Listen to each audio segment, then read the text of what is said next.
Ini netizen pala tahu.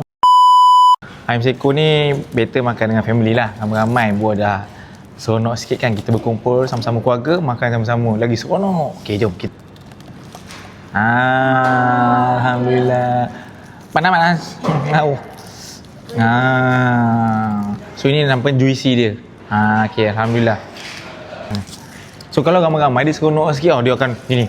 Wah, ramai-ramai sebelah kanan tarik, sebelah kiri tarik. Tinggallah asyik angka ni. Orang panggil apa? Kalau ikutkan, keluaran gini panggil apa? Rangka. Kan? Panggil apa hantu apa tu? Dari kepala. So kita semua bahagian awak dapat. Bahagian kepak awak dapat. Okey. Bahagian kepak panasnya. Okey, bahagian masya-Allah. Alhamdulillah. Kita makan bahagian peha pula. So peha dah dimasak.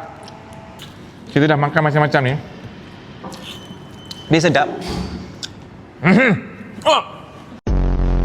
So guys, kita dah makan semua part ni. Sedap memang sedap, okey memang okey. Cuma ada satu kurang je, iaitu sos dia.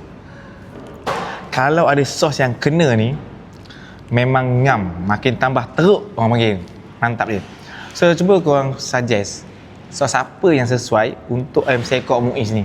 Sebab korang pernah makan kan sos cheese kita, sos Korean kita yang ala-ala kopok lekor tu pun korang dah makan.